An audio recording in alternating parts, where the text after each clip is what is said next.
Welcome to the Enlighten Up podcast, where I am going to take you into a deep exploration of what it means to exist in this current reality. We are going to raise your vibes, open your mind, expand your heart, and dive deep into the wondrous mysteries and possibilities of this lifetime. There's been a spiritual catalyst that has set in motion the awakening process of many across the globe to return to the knowingness of self and unite what has been separated. Together, we're going to bring light into that darkness. We're going to remember the joy of living. But most of all, we're going to turn up the volume of our own eternal power and do the thing we're here to do.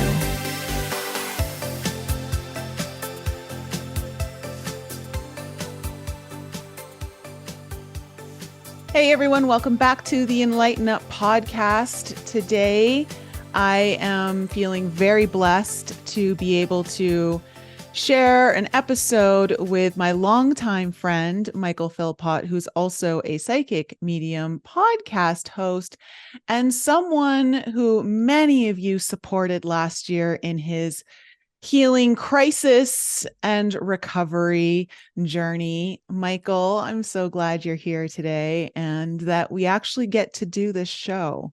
Yeah, I'm just very grateful that I'm actually here. It's been a long journey back, and I just want to say from the bottom of my heart, like, you and your community were so amazing in the love and support that you showed me during my battle with cancer. It was just incredible. And there were times where things got dark, real dark. I'm not going to lie. I didn't think I was going to make it at one point, but like I would be, during my chemo, I'd kind of be, trying to watch videos, and I'd scroll over to the post that you did on YouTube, and then all your community would, have those words of encouragement. And it was been so, those subtle little words, that you can read and stuff like that. And you felt, and it really, really helped me just really get through those dark times. And so I'm extremely grateful to your community, you especially, and yeah, like it's weird because it's funny enough. It's basically this time, because we're recording this right now in October, whenever you release it. So it's been this time last year that I was actually into my treatment sessions. Yeah, we just passed the 1-year anniversary mark of, well, at least you revealing to me what was kind of going on. And that was a really scary moment for me as well. To have one of my closest friends be hit with such a difficult health crisis, such as throat cancer. And, again, you guys in the audience, you were so wonderful. We read through every single one of your comments. For those of you who left words of encouragement, that was a support just as important as any of the financial donations that many of you were so generous to offer Michael. And so we wanted to do this episode to let you guys know where Michael was at, and also give him an opportunity to talk, use the throat chakra, use the throat that was under attack through cancer to express his journey, to share his journey. I think it's really a huge success point, culmination point in your journey, to be able to have this opportunity to share your story through words, through your voice, the very thing that was shut down for you, the very thing that you had to go through a massive battle, because there was times where, we needed to communicate and you couldn't talk. You could only type. And do you want to, I don't even know where you want to start, but there's just so many things here, because why don't you pick the point that feels most poignant to start with, and we'll use that as our launch pad and go from there. Yeah, that's it. There's so many points of reference we can start from. Yeah, like you said, it was, I didn't have my voice. And that was kind of the ironic thing, is that I've been using my voice to make a living for most of my adult life, like worked in television and sales and stuff like that. So the voice was very, very important, and also doing readings. So not having a voice was extremely painful, just knowing that I may lose it, and it could get really worse. And so that was the difficulty of understanding that loss of how I was and who I uh, was a really a really big fear that I had.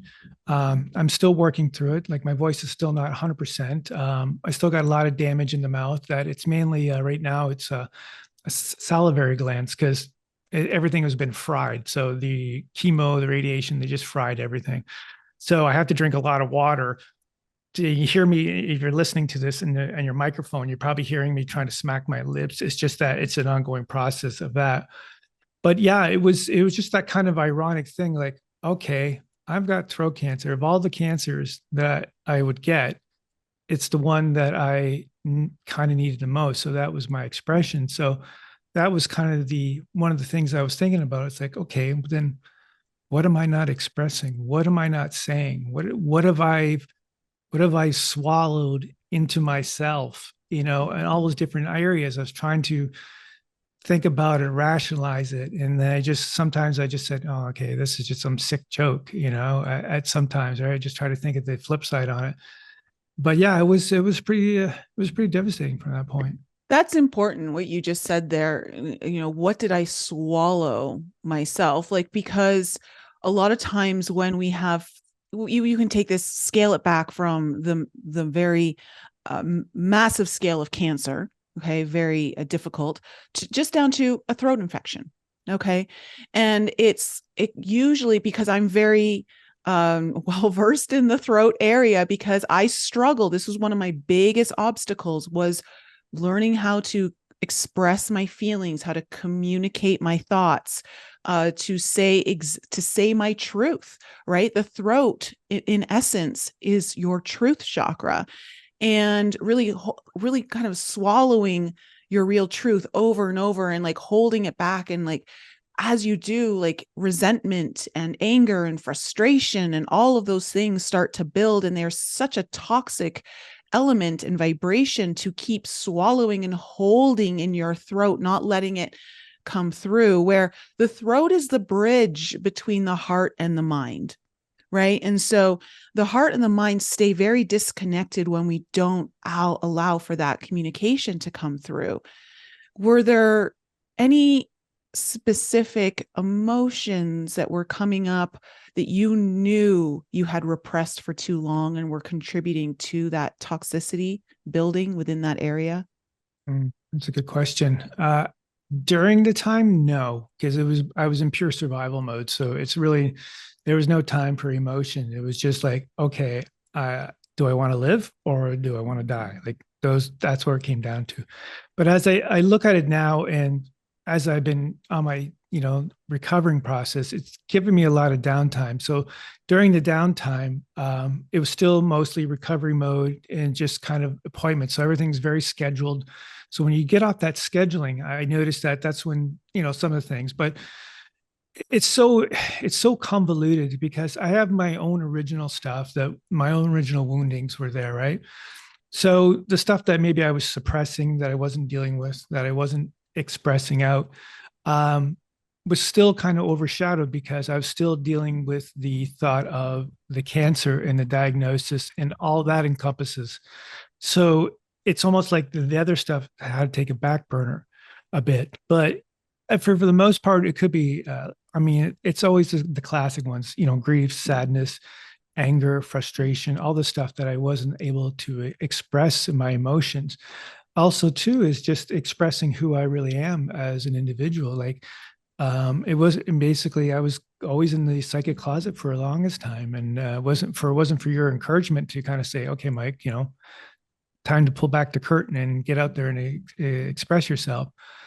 So I really think that it could be a combination of stuff. I mean, there's so many emotions. I'm still going through them. Like there's still sadness. There's a lot of grief too as well that's coming up.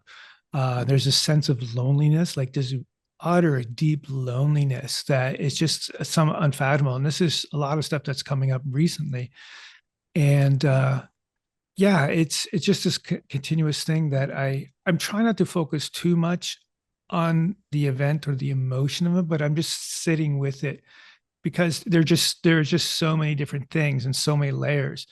And I thought I dealt with a lot of that stuff because I've been into therapy. I've been doing my work for a very long time, so it's nothing new, which is poignant in one ways because the cancer. I said this in another podcast talking about it, is that it this cancer, if it was the perfect time for me to have this disease, if it was any time at all, because I've done enough work to in order to help me through this, and I've been through a lot in my life in other diseases too, and other illnesses that prepared me for this.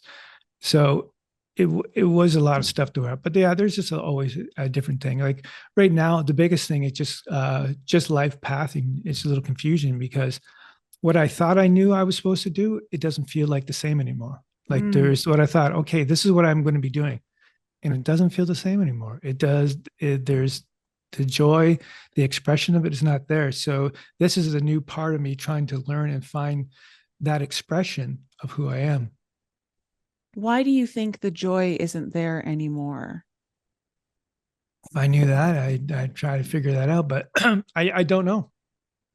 At this time, I don't know. I'm sure things will be revealed. I think part of it is just, I think a lot of my healing journey, I've been really suppressing all these emotions. I'm noticing it now, like as I just trying to stay busy, and it's my way of distracting myself of being the muck. Because before it was, like after I got done treatment, so you got about 3 months of treatment, and then I had another 3 months of just trying to be semi-normal because the treatment was so harsh. I had so many problems. After that, you're just focusing on, just eating, breathing, sleeping. That's really all you do. And then so trying to suppress anything afterwards or anything that's coming up, it's probably just a lot of probably just suppression of that, and just being in the environment I was right now hasn't allowed me to express it because I've been just kind of hibernating, hiding from things just to keep myself safe. Because, physically I didn't feel safe because I was just in such a weakened condition. I Mm-hmm. just didn't want to go anywhere. I didn't want to be around anybody. Right. And then, but that's one thing that hasn't really totally revealed itself to me yet, but I'm sure it will. I'm sure there'll be a kind of an aha moment. And I'll go, oh, Well, I think some of it's been revealed to you.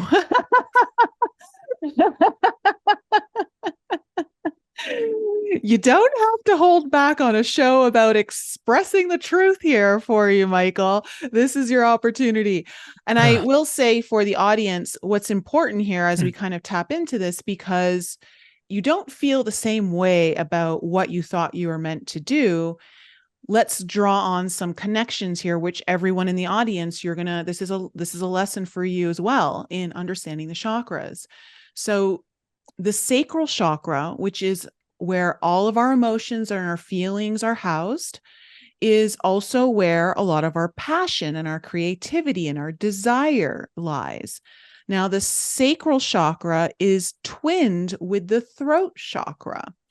So the throat chakra is very often connected. And a lot of times, when you talk about the sacral chakra, the main shadow of that chakra is guilt and denial. And so a lot of things in the throat too is tied to guilt and denial. It's not just guilt and denial, but there's a similar frequency that is carried through that shadow element. So a lot of times, because in the sacral chakra, if you don't feel like you have permission or that you are allowed or that you're deserving of something, you feel guilty for wanting it and will then deny yourself, okay, actually having it. And this is very common in martyr complexes that many of us who are healers or in this field of spiritual development, energy, anything to do with healing and spirituality, we will often sacrifice at our own expense and continue to give and give and give and hold back on our own needs, especially when it also is tied to our ability to express our needs. Okay. Talk about our needs and say and actually ask for what it is that we need.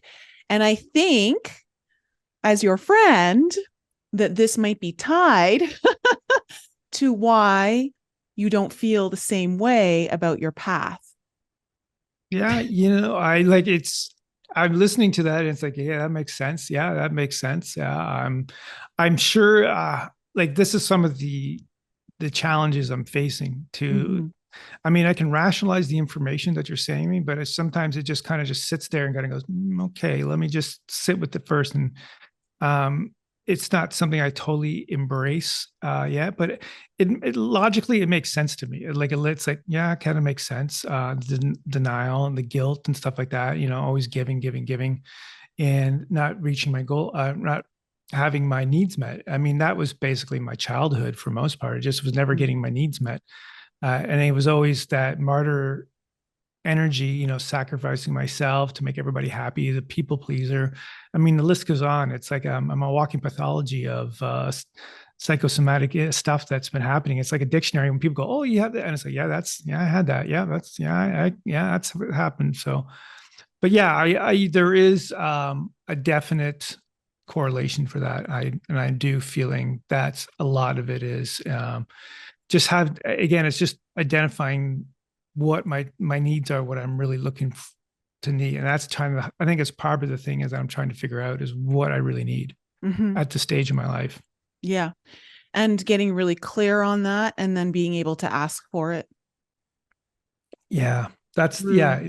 Just getting the clarity on it, but asking what it is. So yeah, yeah, it will be interesting to see what comes up in the next little while, even from this conversation, even from our previous conversations we had prior to doing this recording.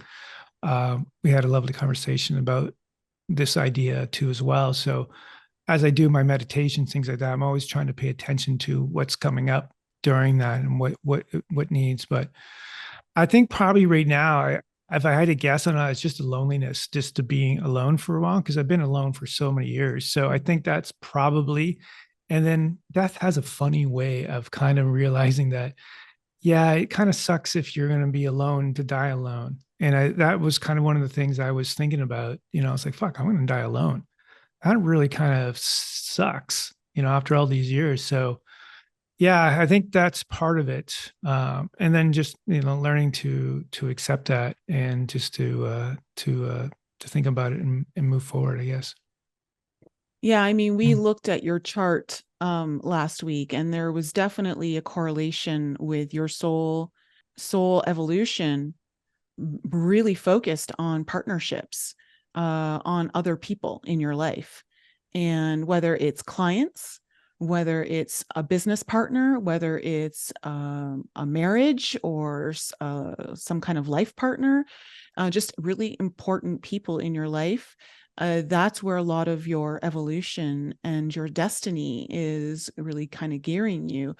And that is really it makes a lot of sense when you're someone where you and I have very similar paths when it comes to not allowing other people to support us, having to do everything alone, feeling that there's this driving force that will almost make sure that we do it alone. We come up with these stories of why, these narratives of why we need to be doing it alone and why other people can't come in.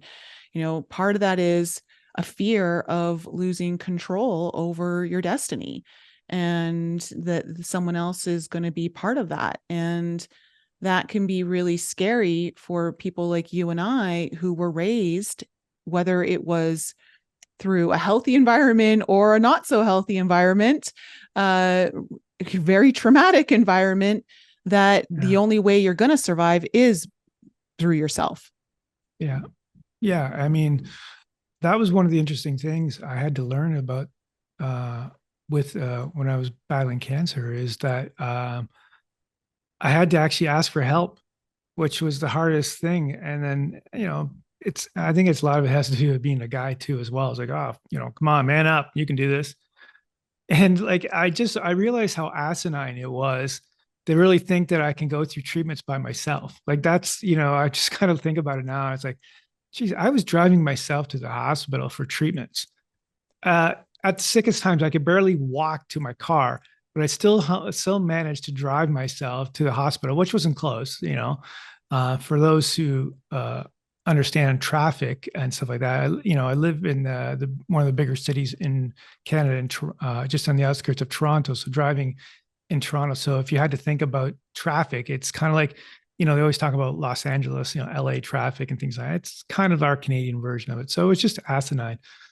So to actually finally to reach out and just to tell people and reaching out was one of the most difficult things. I felt a lot of shame for that. I felt there was something wrong with me that I had to ask help, and that's something I still struggle about. Is that there was a sense of shame that you can't manage this on your own. Like you have to rely on other people, and when you don't trust a lot of people to help out, and a lot of people, and you had a lot of betrayal in your life, it's really hard to have trust in people to show up for you, even when the people who are supposed to be helping you and you're supposed to be the ones able to trust don't have any of that, right? So it was a big learning lessons, and I'm glad I did. It was really nice that I finally kind of said, okay, yeah, I can't drive myself. Like the one time the doctor says, so how do you get here? I said, I'm driving myself. And the doctor looked at me and says, yeah, don't tell me that, because that's not a good thing, because we'll take your license away because you shouldn't be driving, because I was Oh, that geez. sick.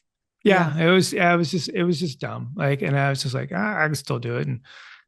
But yeah, there was a couple of times I had to drive myself because I had arranged rides to do it. And the Canadian Cancer Society, it was, I can laugh at it now, but at the time it was horrific. So again, everything's very scheduled and you can't miss any of your appointments, right? Because everything is just kind of nailed down. So I had the Canadian Cancer Society has this thing that you can sign up for and pay some money into Wheels of Hope. So they have drivers pick you up and they shuttle you to your appointments, right? Perfect. A lot of times they couldn't get a driver. So what they used is Uber. So this is, so I'm going to kind of bash Uber right now. Sorry. But their drivers were I so don't think you're alone in that. yeah. So I like literally had to, Uber is one of the worst companies, especially when it comes to this, because they had a contract with the Canadian Cancer Society to know when they book it that that's what's going on. So a lot of these idiot drivers didn't understand the severity of what was happening. So I had one driver basically cancel me because he parked in the wrong spot. He wasn't even at my building. He was at the next street over. And I was supposed to find him, right? And he says, I'm here, I'm here. And I'm going, no, you're not. I'm right here. Like, you go back and forth. So I finally found him. I get over there, I jump in his car. He says, I cancel it. I can't take you. And I said, okay, well, here's the address. I said, I can't take it. You got to pay for it. I go, wait a minute, I got to pay for it. He goes, I'm canceling. Then he says, you got to get out of my car. And I looked at him, and this is at the time I could barely speak. It was so Oh my difficult. gosh. I could barely speak. I had zero energy. This is about week 3, and this is when shit really started hitting the fan. So I thought, oh my God, how am I going to get to the hospital, right? So that's just some of the difficult things, because I had to call the hospital, and that was the most difficult thing, because I had to deal with people with speaking all the time, but I couldn't speak, and I had no one here to speak for me to let them know, because I can't text them. I can't go, hospital, here's my cell phone number. I'm not going to be able to make it. So I just said that, and I was sicker and shit. I get to my car, I puke my guts out at my car. Getting to my car, thank God they had enough drugs in me to like just to keep me jacked up, so I wouldn't have all this nausea. So it was like I was basically on speed. That's what it felt like. I was just like on speed. So I drove myself to hospital, and this was the worst day. I had like, it was on a Wednesday. I had double treatment, so I had radiation chemo on that same day. And I just remember I said, "How in the hell am I going to get home?" But the good thing about that, because they keep giving you all these extra drugs, so you know, you don't get sick all the time. But the side effect of that is like they're like basically it's like speed, like you're just jacked. So I was just wired. So I have to say this, and I'll just say this and interesting. There's enough times where I was a young enough lad that I've driven when I was impeded And I just felt like, okay, all these lessons of driving impeded was actually paying off because I shouldn't have been driving at all. But yeah, I can make light of it now. But yeah, it was just difficult and dumb. But yeah, that Uber thing, but it was crazy. But yeah, the idea of reaching out was thick. And actually, it was one of my clients that reached out to me, and she's a little godsend. Just became a really good friend, and she said she would drive me to the hospital. So I had, a couple of friends drive me this day, that day. So I had the Cancer Society drive me this day. My other friend drive me Thursday, and then one drive me Friday, and then the weekends I had off. So it was really nice. But yeah, it was a difficult challenge. I still struggle to ask for help, but yeah, it's getting easier. That's a long Mm. story, as I was very convoluted there where I went with No, that. but I mean, these are the things that a lot of people don't realize is that it's almost like when I think about someone who can't communicate, but they're still aware, like people who might be in a coma, right? And they're there and they can hear everyone around them, but they can't speak. And there's such a frustration. Or even people with mental issues, mental disorders and diseases where they're locked in their mind, like they're locked in their mind, but they can't express what they're really trying to say. It's a really scary thought to be in this vessel and not be able to actually express or communicate. So knowing all of the years that you never were not allowing yourself to really share what you needed and or what was on your heart truly, um the frustrations of these lessons that are very unfortunate, but also feels to me like it was trying to break you down to that very core essence of facing the thing that really needed to be faced. Yeah, that's an understatement right there. I was laughing as yeah, it fucking broke me down. No pun intended. Yeah, I mean, uh, yeah, I mean, I think again, there's like the lessons behind it, behind the thing, like breaking me down again.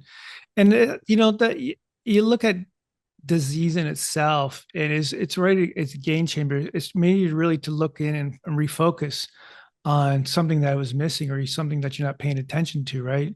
And it's just not the first health challenge that I've had too. So, um, but then at the time I was so young and arrogant. I didn't even think about it. Just like, I got seriously sick. Okay, fuck it. Let's just move on and not understand what the meaning behind it is. But it was such a an idea of what was happening that I can honestly look at it now, and it's making me reevaluate a lot of things. I reevaluate that. I mean, it's one thing. I have more compassion, but I have less compassion.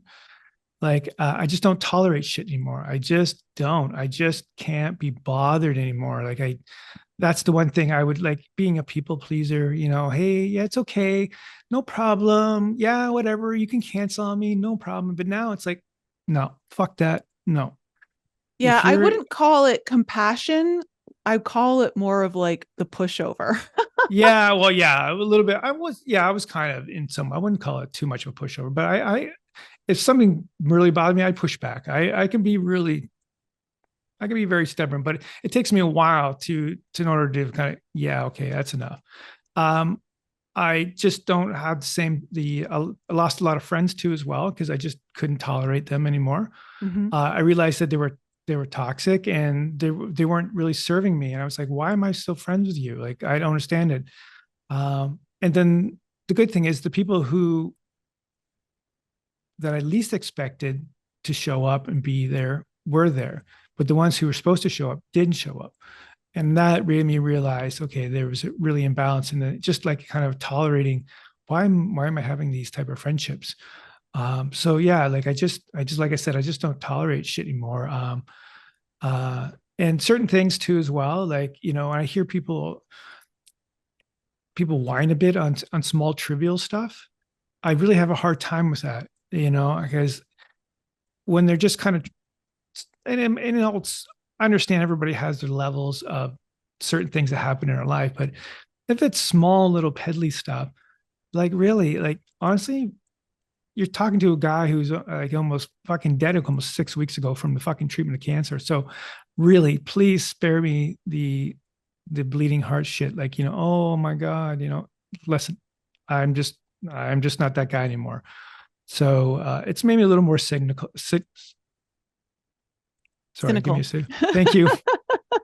I'm here to help. Don't worry. Thank you. You're my thesaurus. Well, while you lube up the throat, Yeah. Yes. Again, the mouth, the throat. Yes. take all the lube you need.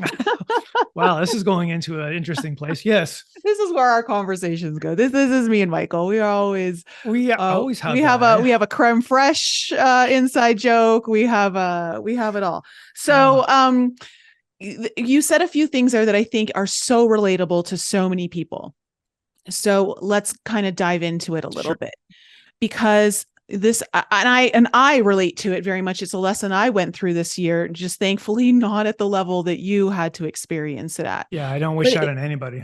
it's still very disappointing to have these realizations that there are people in your life that are going to surprise you when shit hits the fan. They're going to surprise you in a really good way, in a way that makes you take a step back and say, why didn't I value that person as much as I valued this person who didn't show up for me?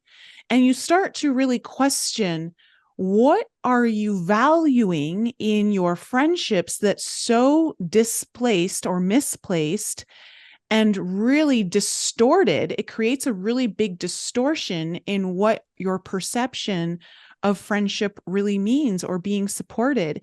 And I think when it comes to being a people pleaser, because both you and we're definitely people pleasers who are healing that and coming out of that.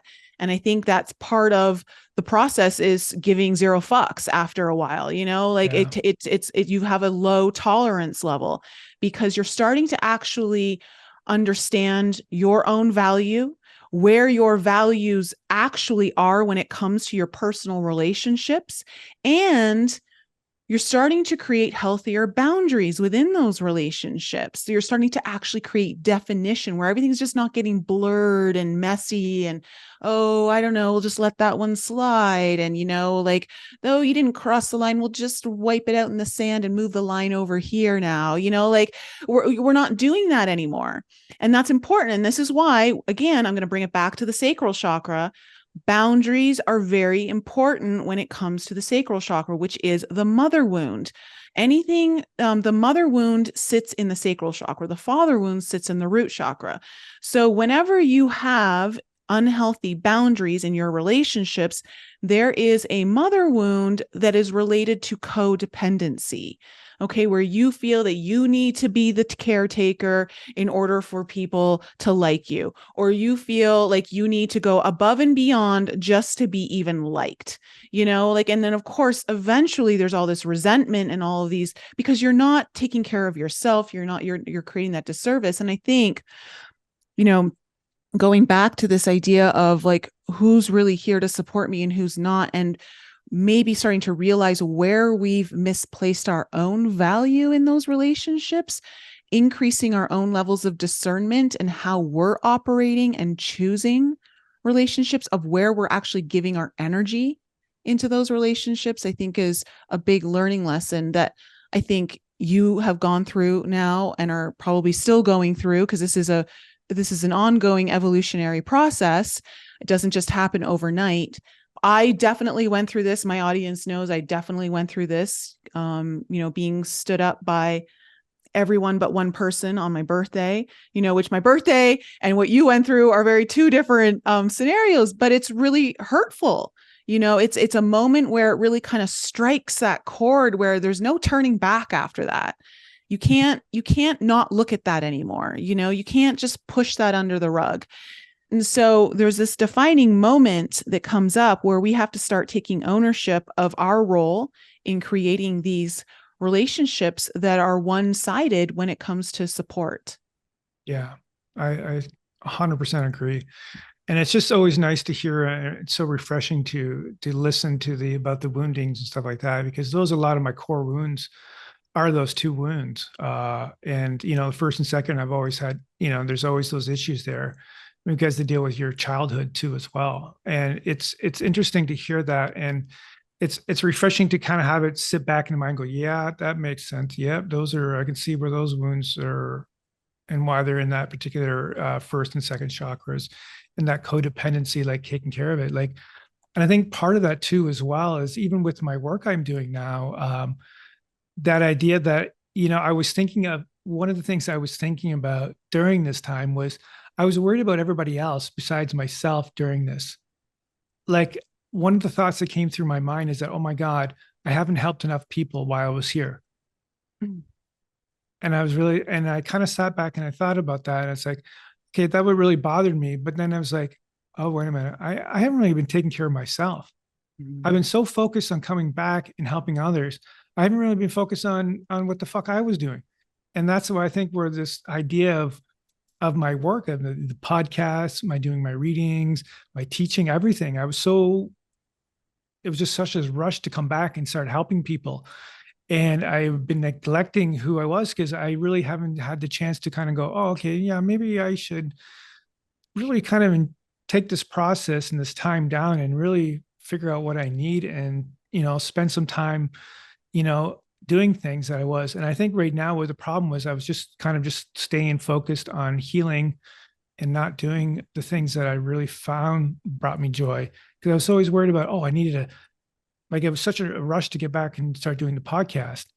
And I realized that, as much as it's been helpful, I've been getting lots of stuff, but there's like, okay, why am I doing my podcast anymore? Why am I doing readings anymore? Like those things. Why am I teaching anymore? Like what's the end goal? Is it, it's always about somebody else helping them, give them the knowledge versus what I really need. So it's a good kind of like, yeah. Let this is important. This is for so many people to understand because, and I know I've talked about this before, and I apologize to anyone who might be like, oh, here we go again. But I have to say it because it is important. And you will realize this if you are in the healing industry in any capacity, or you're doing any sort of energetic work, or you're trying to be of service, okay, to your community in some way. There comes a time where you really have to evaluate how much energy and time you're putting into your work and your service.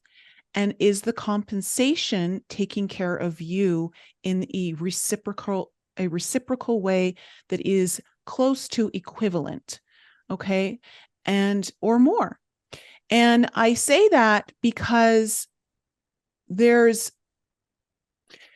you can work and be this martyr, okay, who wants to do so well for the world, who really wants to be of service. And there's such a deep need within so many of us, though many of you who are listening to this podcast right now feel that deep within you. You feel very much aligned with a lot of what Michael and I are sharing here. But you have to understand that at some point, you're going to have to make sure that one, you're asking monetarily, okay, for what you need to be compensated. Because if you are not, you will reach a point where you feel burnout and you're not receiving enough financial support for the energy that you're putting out. This is your job. And I will say it over and over and over again. If there is one job that should be held to the highest standard and be given the most financial reward, is one that is of service to this world and others, to help them heal, to help them become the best version of themselves. Like, there's so many things that we give so much more money to that we don't even realize because it's part of the program, it's part of the matrix that we live in. And we're conditioned through religion to believe that, if this is a gift that you've been bestowed by God, that this is something you give away for free. In actuality, it's the gifts that God has bestowed upon you that should be the ones that are rewarded the most by others, and so I think this is important for people to understand, for any, especially any of you out there who are doing this work and are struggling with asking for what your compensation is, and or maybe you're giving away a lot of things for free, or you're not allowing yourself to be compensated in other ways that could also be nourishing to your soul. Okay, it's not just financial, but I say the financial because it's such a trigger for so many of us. Money is a Yeah. massive teacher in this matrix for all of us. And so, there comes a point where you have to realize, what am I getting in return for all of this work? Now, yes, there's joy. Yes, there's that sense of reward for helping another. Like that really fills you up in many ways, but it doesn't put food on your table. It doesn't like take care of your children if you have a family, doesn't pay for your electric bill. Like it doesn't do all of those things. And so eventually you have to have a balance of all of that. And it seems like you, for sure, were lacking the balance of the joy, because you weren't even taking care of the things that bring you joy just outside of the work itself. Yeah, I realized that a lot of the things I used to enjoy, I just stopped doing. It was just this need to get back and do things. And, part of it was a reason just to keep me busy. Part of it was distraction. I needed a distraction. I needed something to keep the mind occupied because I was getting a little stir crazy. And when the mind wants to do something, but the body's saying, yeah, I don't think so. You need to, and that was one of my lessons I'm still learning is that I wasn't really listening to my body. Like, my doctor would get, I go to see him because, part of the idea, you're always going to see your doctor, like every couple weeks, you're always getting blood tests and things like that. And so he asked me, so, what are you doing? How are you feeling? And it's like, I got low energy. I'm not doing blah, blah, blah. I guess kind of talk about things. He says, are you resting? I go, resting? No. And he says, yeah, do you realize you just went through? Do you understand that, everything has changed? Like literally they burnt you for 7.5 weeks and then they poisoned you for like the other part. Like, and you don't understand, it's like, okay, like my doctor's got a funny sense of humor that way. He goes, that's what they did. And it's like, yeah, but, and it's like, no, you need to listen to your body. So there are, a lot of things that I haven't been doing. But yeah, I need to just kind of to listen and to find out what I truly need and stuff like that. But yeah, it's so true. It is so true. And I was listening to those words as like a resonate, just because we all have this big community that are, in this, and we're all, we a lot of times we do things. And I remember at the beginning of my spiritual stuff, like I used to give away everything for free. Like it just kind of just because you just you wanted to help, you want to be in service. But like you said, there's a lot of things that your responsibilities, don't always get taken care of if you're always, and that's part of being the martyr, right? You're always, always trying to, sacrifice yourself for the need of others and not understanding yourself. Yeah. Excuse me. And lube break. We got to interject some humor in here just as we do this. Yes. I got to hold on. Let me get a little more lube. Yeah, that's just how Michael and I roll. Yeah. People are going to be watching this and go, what are they talking about? Or listening to this go, lube. Like, what's going on here? It's like, yeah, hopefully you didn't just join the podcast just now when it's premiering. Yeah. But yeah, and I think that's important for anyone who, for whether you're a client of someone's service or you are the provider of the service. It's really that you really have to understand too that there is a capacity that you're only able to give so much, especially when you're doing any type of deep psychic work, deep energetic work, healing work, any type of, whenever you're working with the emotional realm, the mental realm, and even the physical realm, when it comes to healing, okay, the spiritual realm, this takes a lot more energy than just sitting here and having a conversation with someone. You're holding the space. You have to have a lot of energy to hold that container. Like, so for instance, even at my retreat, I now understand what happened. So right before the journey, like literally an hour before the journey, I got flooded through my crown chakra with so much energy. It just flooded my guides, my higher self. It just opened me up and flooded me with so much energy. I was buzzing. I felt like I had a bit of a headache, and I was a little woozy. I was like, what's going on? And I realized that Welcome to my world. I needed that level of energy to hold space for everyone who was doing their journey. And that energy continued into the next day. And I was like, even our final day, I was like, we were sitting around the kitchen table, and we were just chatting at breakfast. And, I was surprised. I was like, I'm surprised. I thought I would maybe be exhausted by now, but I had just been all this energy given to me, flooded in my container. So I could be the container for everyone else, and hold the space. And eventually, as soon as like it got to the point where, I got home, unpacked the car, all got the equipment back to where it needed to be, where I rented the speakers and everything. Like, as soon as all of that was done, all the energy was gone. And I was like, oh my goodness, it's time to recover. I have to recover. And it took me over a week to recover from that. And I'm so glad I took the space and time. I purposely didn't book clients. I pushed them all further away, because I knew that, one, I wouldn't have been of great service to them because I would have been exhausted, and I wouldn't have been able to tap in at the level that I like to tap in for my clients. But also I would have just been like losing more energy, and it would have come back to bite me. I've done this enough times to know that it'll come back and bite me later in a most inopportune times too. I'll get run down, I'll get sick, and then I'll be bedridden, with like a cold or a flu or some stupid thing like that. Right. Yeah. And I think like what a lot of people, where I'm taking the story in a very long-winded way, is that I don't think people understand how much energy it takes. And so you cannot back up your schedule in a way that you're like a conveyor belt of just rolling into one client, into the next client, into the next client, into the next client. I used to do that with massage. I used to do 6 to 8 clients a day without a break. I'm like, don't give me that extra 15 minutes. Don't give me my lunch. I just want to power through.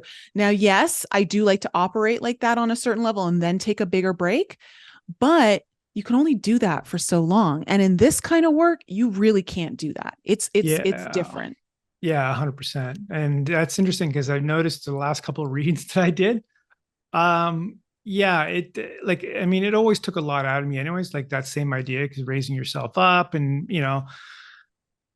it really took it really kicked my ass. It really kicked my ass energetically. Like I was like, oh, Jesus. And it's like, okay, great.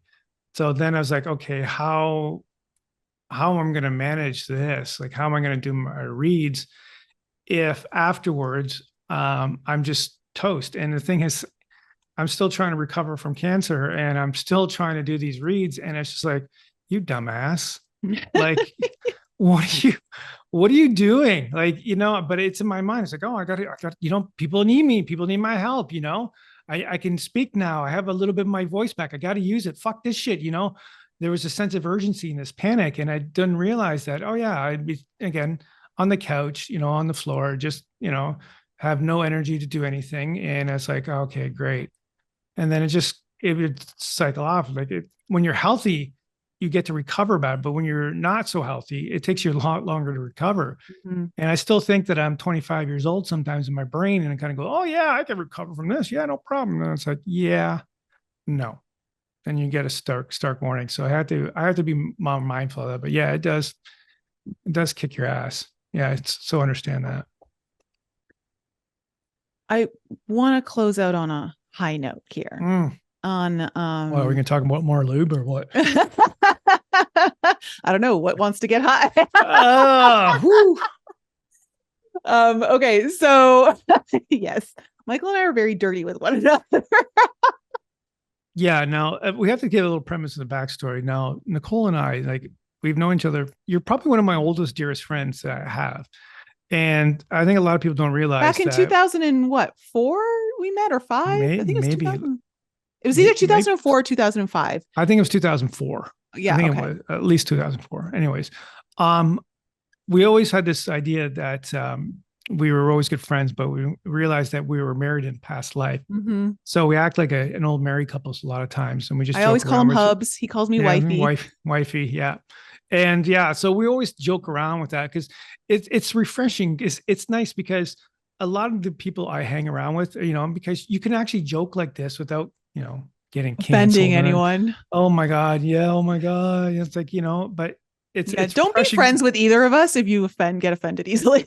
Yeah, no, it ain't gonna happen. Yeah, I mean that's why it's so hard to even think about getting a regular job, just because everybody gets so offended on so many different Oh, levels. I But that's know. another thing. But Yeah, another tangent. yeah, that's another tangent. Yeah. But anyways, yeah, sorry. I just want to give some background study so people are going, why are those two talking about dirty things on a spiritual podcast? Because, and like the whole idea with your show is called Enlighten Up. Like, Yeah, come you on. can't take shit too seriously. And No. yeah, a little sexual humor is always fun. Yeah. Come on. If you're not laughing Especially about when you're this, always in this mode of like light and love and all this kind of stuff. And it's like, God, yeah, I just want to have a glass of wine. And if I smoked, I'd be like, I just want to have a smoke and like, talk some dirty shit. yeah, and that was, I think that was a lot of things too, because I come from a television background and everything has to be perfectly said. Everything has to be, you can't express what you want to say. And that was one of the things that allowed me with the podcast is to say like shit, piss, fuck, Mhm. and express myself in my manner because this is who I am. I'm Yeah. not going to Yeah. change. And that's why I've always had to suppress that. Like, I like to swear once in a while. That's my personality. I Mhm. like to express myself in certain ways. I I manage it like certain guests. You can't just go drop f bombs every 5 minutes. But the nice thing about it, I don't have somebody going, "Oh, can you just say that again? Can you stop? Can you say that again? No, can you just reframe that?" And you're like, "No, fuck that. It's my show. Yeah. This is who I am. I'm not changing jack Yeah. shit." Hmm. So if you don't like it, Yeah. we can just forget it. Thanks for your Earmuffs for time. anyone who's listening to this with kids around at the moment. Well, yeah, Hopefully, earmuffs for hopefully you're kids, not but listening to kids around no, because, it's just us but two yeah, having no, fun. but it's true. And I think like, anyone who's in my live chat, especially those of you who are regulars in the live chat, my dirty humor. And I'll drop a little like stuff in there every now and then. And you guys Mm-hmm. know, and you're all good with it. So it's just and even in some of my all signs, like whenever it starts to get a little sexual, we have a little fun.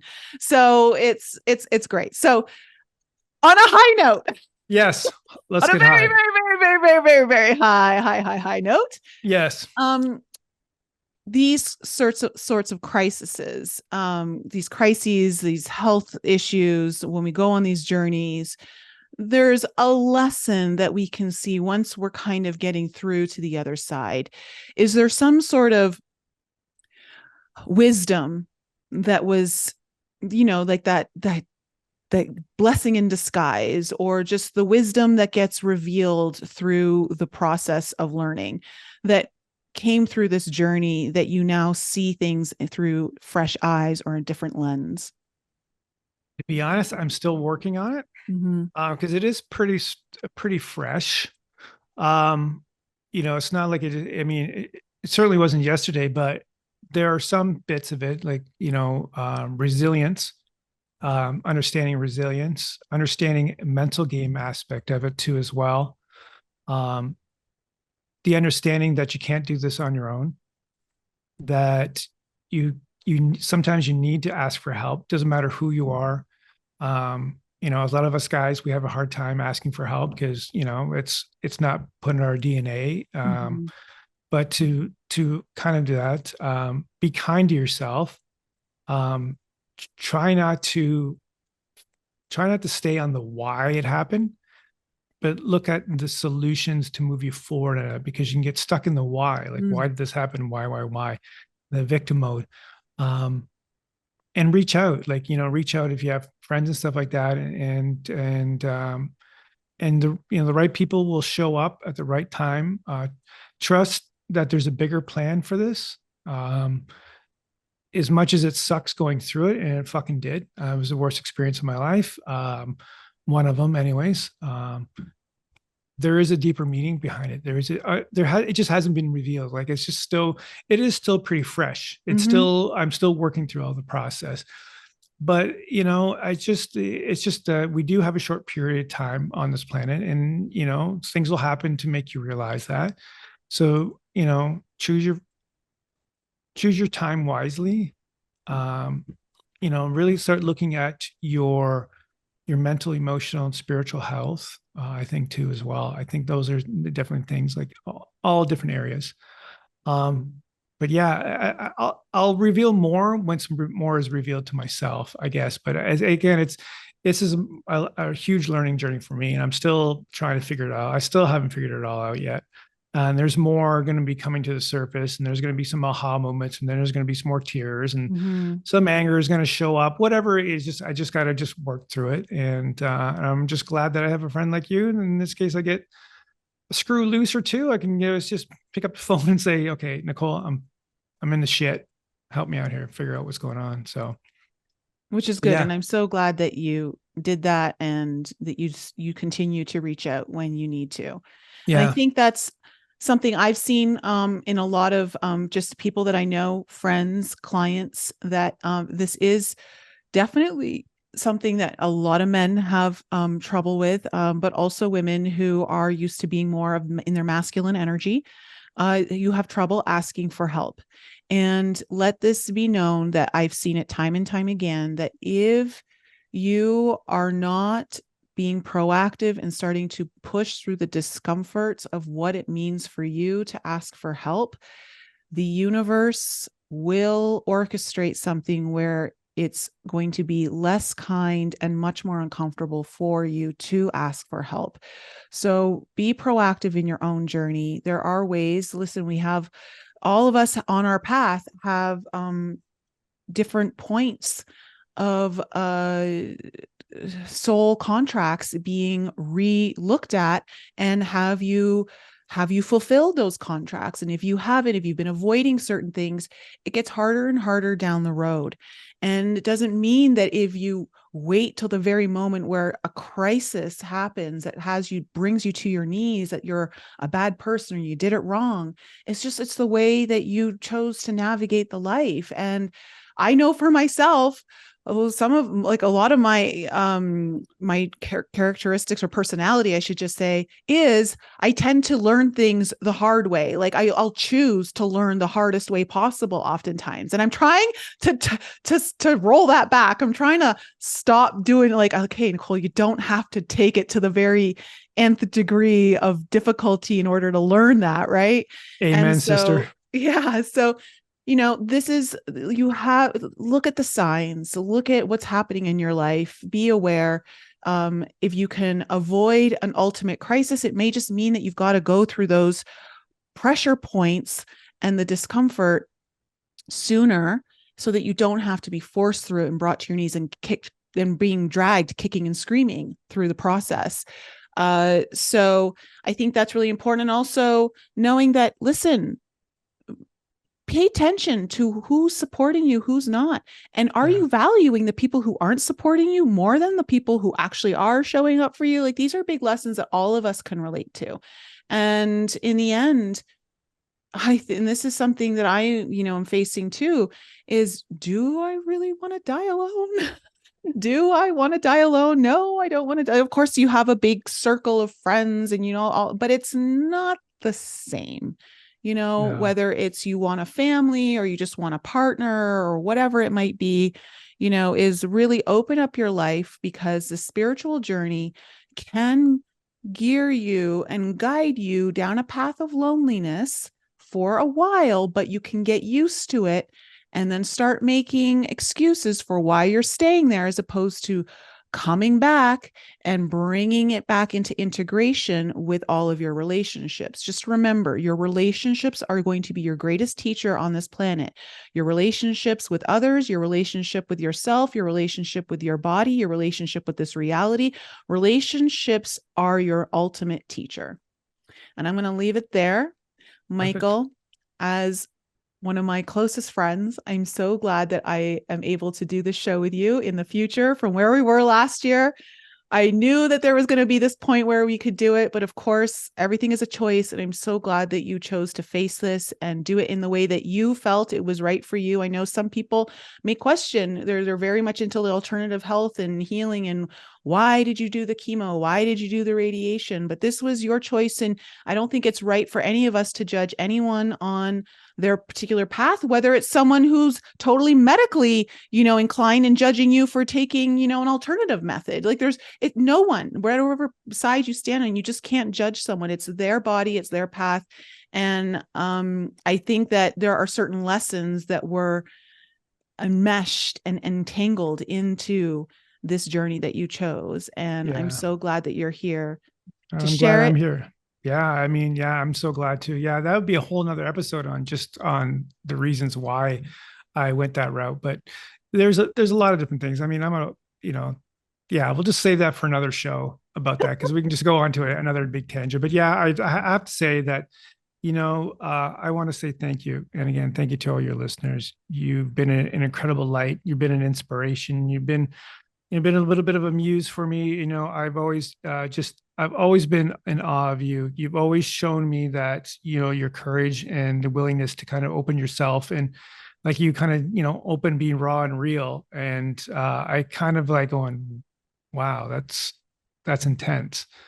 And you encourage me to kind of open up. Like I still keep a little things close to my chest. I'm sure people are probably realizing that, but for the most part, I love you dearly. You're an amazing human being. I love what you're doing with your platform and everybody that you've helped. And yeah, just keep me being inspired, and keep inspiring me, because I'm one of your biggest fans. So thank you, my dear.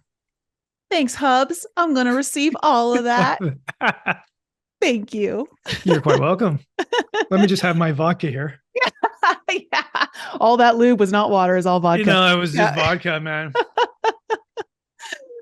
Well, thank you so much. And thank you to all of you who are such a support to Michael with your words, with your resources, whatever they may have been. Thank you so much. They meant the world to both of us. And we're happy to be here and to do the work that we do. And I hope that you're doing the work that you feel most inclined in your heart to be doing. And I love you guys so much. So I'll see you next week with a new podcast. And I'm not sure yet if it's going to be a solo, because I am about to embark on something that is really pushing me out of my comfort zone and taking me to bigger levels that I hope I'll be able to share with all of you. So we'll see what happens. Do I have a new guest for you, or is it a solo next week? I don't know. We'll see. All right, guys, I love you, and have a very happy Halloween, because this is airing on Halloween, and we'll see you next time. Thanks again for joining me for another show on the Enlighten Up podcast. I love you guys so much for all of your continued support. So remember to raise your vibe, find your tribe, and be open to the infinite possibilities held in the mysteries that surround us all. Thanks again for sharing the show with your family and friends. And if you're new to the show and you need to find out more information about me, please head on over to my website, NicoleFrolick.com, where you can join my newsletter. And please follow me on Instagram, Telegram, and YouTube. Keep your light bright, and I'll see you next week.